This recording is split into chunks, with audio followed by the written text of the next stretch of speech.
Grizzlies podcast. Last week was Jaren Jackson Jr.'s, or over the weekend was Jaren Jackson Jr.'s time to shine, making first team all defense after a spectacular season on the defensive end of the ball. Now it's time to celebrate Ja Morant's season. What type of recognition will he receive when it comes to the all NBA team announcements? That and much more on this edition of the Locked On Grizzlies podcast. Here we go.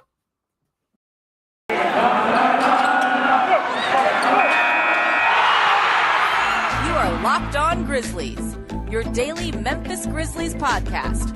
Part of the Locked On Podcast Network, your team every day.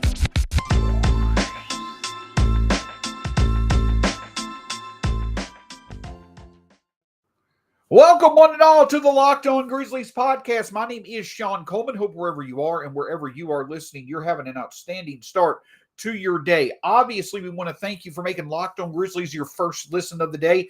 Make sure you hit that subscribe button there on YouTube. Lets us know you enjoyed the show. Let's others find the show as well. My co-host, DeMichael Cole, is out on vacation this week. He may or may not join us later this week, but he will be back soon. You can find him at DeMichael C on Twitter, myself at StatsSAC on Twitter, the show at Locked On Grizz, and of course, you can find myself, credentialed media member with the Grizzlies, right for about the team over at Grizzly Bear Blues, your co-host here at Locked On Grizzlies, your Grizzlies every day. But you can also find the podcast wherever it's available: Spotify, Stitcher, Apple Podcasts, free on all podcast platforms. Make sure that you hit the subscribe button on those podcast platforms as well. It allows for you to be updated whenever our content is available. And why would you want to miss all the great content when it comes to the Grizzlies? Yes, the season is over, but with how special of a season that it was, there's still plenty to talk about, and that includes today, in which the 2021-2022 All-NBA teams will be revealed. And how exciting is it to talk about the fact that we are certain that Ja Morant is certainly going to be a part of the All-NBA teams this season. But it gets quite interesting. First off, let's acknowledge the fact that the mere fact that we're talking about Ja Morant with certainty being a member of the 2021-2022 All-NBA teams, that in of itself may be the single most significant statement to make about the Grizzlies season last year. Yes, many expected for him to push perhaps being an all-star this past season, but not only was he a clear all-star starter, every time that he was on the court, nearly every time that he was on the court, he performed at an all-NBA level, and that's why there's so much certainty in expecting for him to be announced as a member of an all-NBA team later tonight. But I will say, with fairness, it gets quite interesting as to just what level of the all-NBA teams Ja Morant will be a part of. Now, I feel that it's fair to say that there are 6 guards who are in the running. And I know that we can get into debates about, should positions matter? Should positions limit who makes first, who makes second, all that different stuff. That's a discussion for another time. But I do believe tonight that there are 6 guards who are truly in the running for first, second, and third team All-NBA selections. Those guards, in no particular order, are Ja, Trae Young, Steph Curry, Luka Doncic, Devin Booker, and Chris Paul. And I would feel confident in saying that of those 6 guards, I think that you can take Paul and put him as the 6th best guard out of that group. I truly think that Chris Paul, despite another outstanding season, led the NBA in assists, was a huge part of the Phoenix Suns having the best record in the league when he was on the court. I think that Chris Paul clearly is a third-team All-NBA selection this year. Now you get into the other 5 guards, and it really becomes an interesting discussion, in my opinion, because whatever perspective you put the most value on in determining who was the most impactful guards this year, or who played the best among the guards this year, you can make an argument that you can shuffle up the order of the other 5 guards in a variety of different ways. When it comes to Luka, when it comes to Devin Booker, Ja, Steph, and Trae Young. But I think that it's a combination of a lot of different perspectives that starts to set tiers when it comes to these guards. Because, if you want to talk about from a pure statistical standpoint, it's hard to argue Trae Young having the argument of being an all-NBA first-team selection this season. But, of course, when we come to play translating to wins, it's hard to say that Trae Young has the worst argument of these 5 players because, obviously with the Warriors, the Suns, the Mavericks, and the Grizzlies' success out west, Trae Young's struggles in the East when it came to the Hawks, though they made the playoffs, you can say that when it comes to individual success impacting team success, the other 4 were far more successful in that specific perspective than Trae Young was. But that may be getting a bit flawed because you're starting to put too much emphasis on team success. And then, of course, the consistency of where these players were. Again, back to a statistical perspective, you could look at a variety of different options. You could look at the fact that Luka Doncic was probably the most dominant, the most impactful, the best backcourt player in the league over the second half of the season. You can make the argument that Ja Morant was the most impactful when he was on the court, perhaps during the first half of the season. Then you could also make the argument that Devin Booker may have been the most consistent throughout the whole season, obviously with him being the best player on the best team in the NBA. My point is that when you look at it from a variety of different perspectives, you can make an argument for different pairs to be at different levels of this All-NBA selection. For one thing, when you look at all 5 of these guards being talked about and being on the All-NBA selections, all 5 guards were among the top 10 among guards in points per game this season. Luka and Trae were at 28.4 points per game. Ja was at 27.4 points per game. Devin Booker at 26.8, and Steph Curry was at 25.5. Now, another thing that you could look at is availability, because Luka and Trae, Luka played 65 games, Trae 76, Devin Booker 68, Ja 57, and Steph Curry. That's another perspective that may not necessarily be that positive for Ja Morant. Of these players, he played the fewest games. But at the end of the day, I've talked about a variety of different, ways that you can look at the argument of what guards should be at what levels of the All-NBA selections. I think that it is a variety of the perspectives, mixing them all together. And I think that that's where it helps Ja Morant. When you combine how statistically good he was when he played, how well that his play translated to winning for the Grizzlies, who had the second best record in the league, the fact that Ja Morant was 7th in the MVP voting, I think what that all leads to is that the most likely scenario for Ja Morant is him being being a part of the All-NBA second team this season. I think that Luka, with him, again, probably being the best backcourt player in the NBA in the second half of this season, and how he helped the Mavericks be able to emerge as one of the best teams in the West, I think that allows for him to be on the first team, or the All-NBA first team. Devin Booker, again, his statistics are right there with any of the other guys that we mentioned, but him being the best player on the best team in the NBA, plus the consistency that he's shown all season, and also, being available on the court, at least more compared to others, I think that allows for him to be on the first team, the All-NBA first team as well. So I think Luka and Devin Booker are your All-NBA first team backcourt. I think that Ja and Steph are then your All-NBA second team backcourt. They're the best players on the second and third best teams in the West. Statistically, when they were on the court, they match up with the other 3 to 4 guards that are being considered for these roles. But the statistics are there. The impact that they made translating to winning was there. And I also think that where they were in terms of being the best players on 2 of the most successful teams in the NBA, that I think helps their argument. So I think that the All-NBA second team backcourt will then be Ja and Steph. And then when it comes to the third team, I think obviously you've got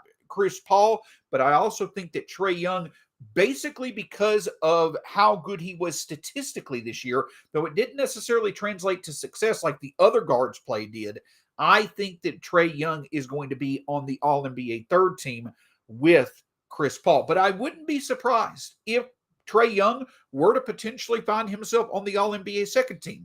Is there a chance that could mean Ja could be on the All-NBA third team because he played the fewest games out of all these guards that we're discussing? Sure, that chance is there. But I do think that Ja statistically, from the perspective of his play translating to wins from his team, and from the fact that he clearly was the best player on his team this year for the team that was second in the NBA in wins, I think that is enough to put Ja Morant to confidently say Ja Morant will be on the All-NBA second team. And I think that that's probably the most fair tiering of these guards. Luka and Devin in the backcourt for the All-NBA first team, Ja and Steph for the All-NBA second team, and Chris Paul and Trae Young for the All-NBA third team. It's going to be exciting to see what occurs. And regardless of what team Ja Morant winds up being on, it's still a tremendous honor and still a tremendous award and recognition, and a very special announcement for just how special Ja Morant was this year.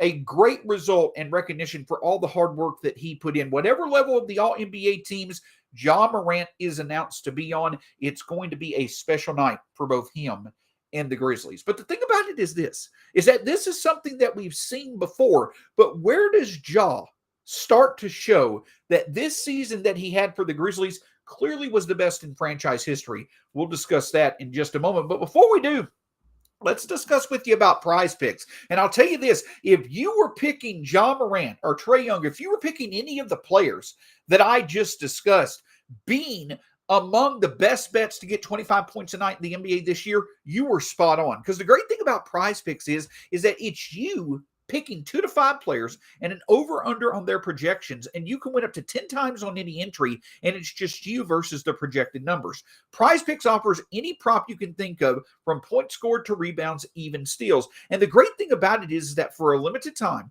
Prize Picks is an exclusive no-brainer of an offer for all of our users. Users get $50 for free if a player in your first Prize Picks entry scores a single point, but you must use the code NBA. That's right. This is an exclusive offer available to Locked On fans. Sign up today and use code NBA, $50 for free if a player in your first Prize Picks entry scores a single point. Of course, we can't thank you enough for making Locked On Grizzlies your first listen of the day. I want to remind you of the NBA Big Board podcast with Rafael Barlow, Richard Stamen, and others, looking at the 2022 draft prospects leading up to the 2022 draft, which is a month away. Make sure you check out all the great content from the Locked On Podcast Network, but especially NBA Draft Big Board with the 2022 NBA Draft. Make it your second listen of the day after making Locked On Grizzlies your first listen of the day. So again, we can speculate from many different perspectives where the 6 guards that I mentioned in the first segment will eventually wind up. And again, I say with confidence, I think that when you combine a lot of these perspectives together, Ja Morant has a very strong case to land on the All-NBA second team. And it'll, of course, be the 4th time that a Grizzlies player has ever landed on an All-NBA team. Marc Gasol was a first team, is the only Grizzlies player to date who made an All-NBA first team back in the 2014-2015 season.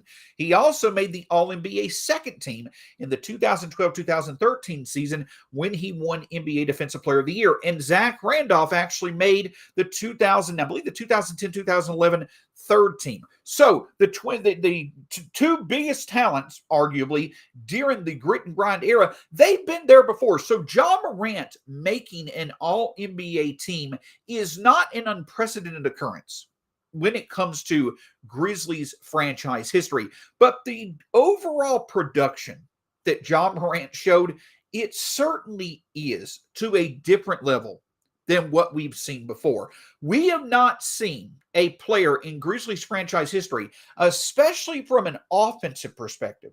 We have not seen a player from an offensive perspective fill up the stat sheet consistently like Ja Morant. Ja Morant this year averaged 27.4 points per game. Sharif Abdul-Rahim is the only player who is within 6 points in Grizzlies franchise history of Ja Morant's 27.4 points per game.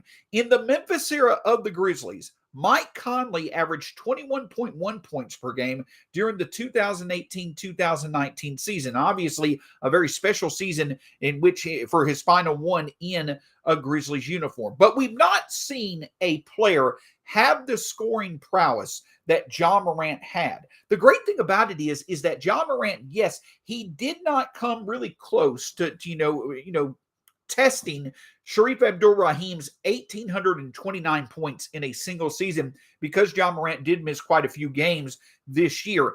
But the fact that Ja Morant was able to consistently be able to score at the level that he did, a little bit later on this summer, we'll obviously go over just how historical and how special Ja Morant's season was in the season review. But when you look at the amount of points that he consistently scored, when you look at the amount of assists that he consistently was able to produce, the rebounds, the steals, you've not seen a player in Grizzlies franchise history who was able to come close to what Ja Morant was able to do this season. And the thing about it also is that the jump that you saw in what Ja Morant was able to go from his sophomore year to his third season doing also once again shows why he is the best talent that we've seen over, in Grizzlies franchise history. Ja Morant jumped from 19.1 points per game to 27.4 points per game. A big boost to him was obviously his three-point success, shooting 34.4% this year versus only 30% last year. He was able to see his field goal percentage go from around right under 45% last year to 49.3% this year. So the thing is that Ja, yes, he averaged 5 more shots per game this year than he did last year, but the point scoring prowess that we saw in the paint, obviously he was able to do enough from three to make teams, have to be honest, have to guard him out on the perimeter. But let's make no mistake, Ja Morant also was able to help get his teammates involved as well. His 6.7 assists per game are actually right there among the top 10 in Grizzlies franchise history. The only players that have been able to have 3 seasons, or actually, Ja Morant now is the only player who has 3 different seasons in which he has produced a top 10 season of assists per game in Grizzlies franchise history. Mike Bibby has 2 of those seasons. Jason Williams has 2 of those seasons. Mike Conley has 2 of those seasons. But it's Ja Morant that actually owns 3 of the top 10 highest assists per game seasons in Grizzlies franchise history. So we're talking about a player who combines the ability to produce like Ja does scoring-wise to a level we have not seen in Grizzlies franchise history. But another underrated part of his game, another underrated consistent part of his game, is that we've not really seen a player consistently be able to produce for his teammates like Ja Morant is. The end of the day, when you're talking about an offensive hub, when you're talking about an offensive talent that on a night in, night out basis can go out and directly himself, whether it be through scoring or whether it be through setting his teammates up, you're talking about Ja Morant going out on a nightly basis and producing 45 to 50 points either through scoring or assists. The Grizzlies finally having a player who can do that makes all the difference in the world, especially in today's NBA. And the thing that I will say is this, is that last year during the 2020-2021 season, when we went into April of 2021, and the Grizzlies had arguably the best offensive calendar month that they had in franchise history, that March into April, we started to see Ja kind of figure it out of going from a player who took it upon himself to score 30, 35, 40 points a game, but not be able to do enough for the offense overall for the Grizzlies to be able to win consistently. But at the end of last year and in the playoffs, we saw Ja Morant start to kind of realize, okay, at times I'm going to have to be a significant distributor. I'm going to have to be a source of playmaking to make the rest of my team produce. That's the best way for us to produce offense right now. I'm going to have to play that role.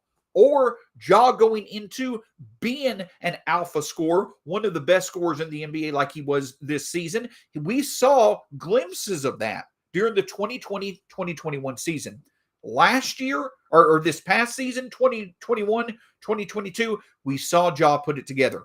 And if you want the best example of Ja knowing what he needs to do and when he needs to do it, either as a playmaker or as a scorer, just look at the playoffs. Against the Timberwolves, Ja was less than 100% more than likely. He was going against a Timberwolves team that was just as good as anybody at the NBA and keeping him from scoring. What did Ja Morant wind up doing? He averaged 10 assists per game in that series, helping his teammates get open, helping his teammates be able to find the scoring opportunities they needed to be able to win games, especially late. But then what did Ja do once the Grizzlies went into this series against the Warriors, in which the rest of the offense really struggled early on in that series? Ja Morant scored 115 points in 3 games. So that's the reason why Ja Morant is a talent this Grizzlies team has never seen. Whether it be through his playmaking and passing or whether it be through his scoring, he's already through his first 3 seasons in the NBA, through his first 3 seasons in the Grizzlies uniform, he is producing at levels that we've not seen before when it comes to offense. And just like I talked about with Jaren Jackson Jr., how Jaren was able to turn his potential into production, that's what finally allowed for him to deliver on his talent and unexpectedly win an All-NBA first team defensive honor. That's a big reason why Ja Morant is almost certain to be on one of the 3 All-NBA teams. It's him turning his potential into production when it comes to being elite at either playmaking or scoring. And not only is he one of the best combinations of that in the NBA now, he far exceeds any type of combination we've seen of that in Grizzlies franchise history, and now is just the beginning. But the other thing that's really exciting to see is, again, that potential turning into production. Going from a few years of seeing the Grizzlies have all NBA rookie team members to now seeing them be on annual all NBA teams in multiple fashions. It's so exciting for the future. And once again, the beginning is just here. We'll discuss that a little bit more in just a second. The other thing, though, I want to talk with you about is rockauto.com. We've talked about it all year long. Ja Morant, he's the straw that stirs the drink, the face of the franchise, but the engine that makes this team run. And at the end of the day, that's the most important part of your car. But your car has several hundred parts that have to work together to be able to make your car run as good as possible. And if you run into issues, I can tell you the best place for you to go to take care of any car parts you need, and that's rockauto.com. Rockauto.com is very easy and simple. Within a few clicks of the button, you'll find what you need, no matter the make and model of the car. Plus, this is a family business. They've been in business for over 20 years. They know that car parts can be expensive. They can fall outside your budget. And if that's the case, rockauto.com is a great place because they're going to make it cost effective for you to get the car parts that you need. When you visit rockauto.com, let them know the Locked On Podcast Network sent you. rockauto.com, amazing selection, reliably low prices, all the car parts you'll ever need. Visit rockauto.com today. Cannot thank you enough for checking out Locked On Grizzlies. On tomorrow's edition of Locked On Grizzlies, we're going to discuss where Ja Morant landed when it came to his All-NBA selection, plus just how historic stretches of his season were, not only in terms of the Grizzlies, but also the NBA in general. Celebrating the magnificent season of Ja Morant after we learn where he is in the All-NBA teams. That and much more on tomorrow's edition of the Locked On Grizzlies podcast. So the other really fun thing during this time of year is to see again the progression of this Grizzlies team going from us talking all about its potential to production. You know, we talked about the fact, and if I remember correctly, we talked about the fact that, in a 3-year stretch, the Grizzlies had Jaren Jackson Jr., Ja Morant, Brandon Clark, and Desmond Bane. All of those players were members of an All-NBA rookie team for 3 straight seasons. That was a great compliment to the Grizzlies' ability to draft. It was a great compliment of the Grizzlies' ability to develop. It was a great compliment to those young players coming in and making an immediate impact in all of their cases, in my opinion, to a level that was not expected. But now you're starting to see that is not just it was not just quantity. It was not just these young players being able to put together counting statistics or being able to, their numbers being, fueled by volume. The fact that the Grizzlies are now starting to see these young players transition from winning those All-NBA rookie honors to now winning All-NBA team honors, team awards, being in the voting top 10 for Defensive Player of the Year, Most Improved Player of the Year, MVP. You're again seeing the transition of potential from production. Because there's not many teams that you see their young cores have that much success, where you go from a 3-year stretch between the 2018-2019 season through the 2020-2021 season, where you see your players, 4 of your players, rightfully be on those All-NBA rookie teams. But then in the season that follows right after that, you've got 2 of those players in Ja Morant, who's an All-NBA selection, and Jaren Jackson Jr., who's an All-NBA defensive first-team selection. If there was an All-NBA all-shooting team, Desmond Bane would be on that list. If there was an all-world reserve team, Brandon Clark better damn well sure be on that list, though it probably would be hard for him to do that. But my point is that you do not usually see this quick of a transition of potential to production, especially when it comes to an entire core for a young team versus just 1 or 2 players. I'm not saying we haven't seen it before. The Warriors did it back when their dynasty started. This is something that's happened before. I'm not saying what the Grizzlies are doing is unprecedented, but I am saying that it's rare. Because the Grizzlies now literally boast arguably a top 15 player in the league in Ja Morant, once he's voted as an All-NBA team member. One of the top 5 or 6 defenders in the league in Jaren Jackson Jr. And then, in my opinion, one of the top 5 to 10 shooters in the league in Desmond Bane. I know I talk about this subject a lot, and I know I do it from different perspectives, but it's so much fun to see so many different perspectives validate the same thing. You don't see a young core as special as the Grizzlies have going forward. I'm not saying that it's going to be the best trio overall in the NBA over the next 5 to 10 years. Does it have that potential? Yes. I'm not saying that it guarantees the Grizzlies are going to win a championship. But are there many more teams that have a trio that have a championship type chemistry, that have a championship type setup? Are there few teams with the core that have aspirations for a title that can confidently say they have aspirations of the title to the level the Grizzlies have? I don't think so. And that's what makes it so exciting.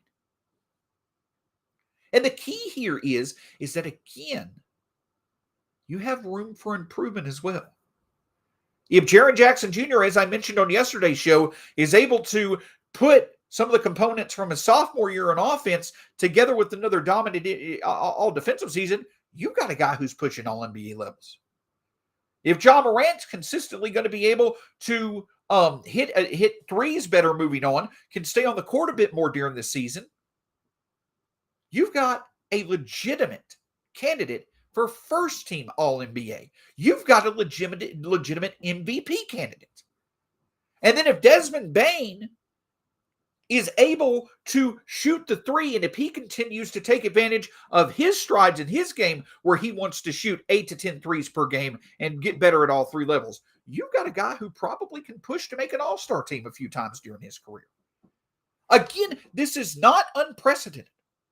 I'm not saying that Ja and Desmond Bane overall are to the level of a Chris Paul and a Devin Booker, or that they're to a level of a Steph Curry and a Klay Thompson, but there's indications that they could be one day. Again, maybe not as historic as the Splash Brothers, and they may not be as overall a duo of talent like Chris Paul and Devin Booker, but in terms of being a championship backcourt, with Ja Morant being the best player, Desmond Bane being the perfect complement to him, you've got all the makings of the Grizzlies having one of the best 1-2 combinations in the backcourt moving forward. And now you throw in Jaren Jackson Jr.'s dominance on defense.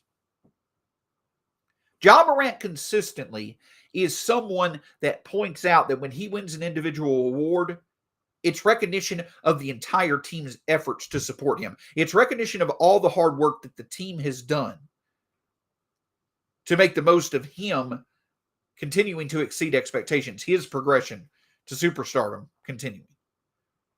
In this case, it's the same thing. But while many of these Grizzlies will gladly compliment the rest of the roster around them that has helped them individually get to where they want to go, it's really, really fun to start seeing on an individual basis the level to which the Grizzlies are right now and them rightfully receiving recognition for where they are right now, but also where they could go from here. As I stated all year long, at the end of the day, yes, I can honestly say I wanted to go all the way as badly as anyone. I wanted to beat the Warriors bad.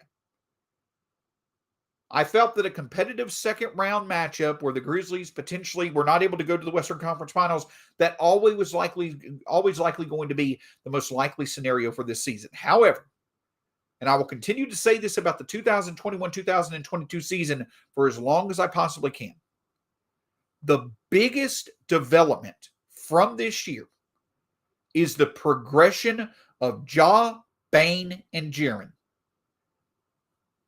transferring their potential to production. And each of them in their own specific ways becoming one of the best in the NBA at their strengths. Ja is an all-around offensive talent, top 15 in the league. Desmond Bane is a shooter, I'll go top 5 in the league. Jaren, top 6 or 7 defender in the league. We're not just talking about this Grizzlies trio being one of the best young cores in the league because they still got a lot of potential. We are now talking about this Grizzlies trio all going into next season, 24 and under. We're talking about this trio being among the best in the NBA individually at what they do best. And what they individually do best complements the other two so well to make this a true championship potential core. And it's amazing again to see that the individual recognition is occurring, but it's also a great indicator that the ultimate goal is certainly within reach in the future, and that's winning an NBA title. So make no mistake, the talk about Ja Morant is not done at all, or should it be?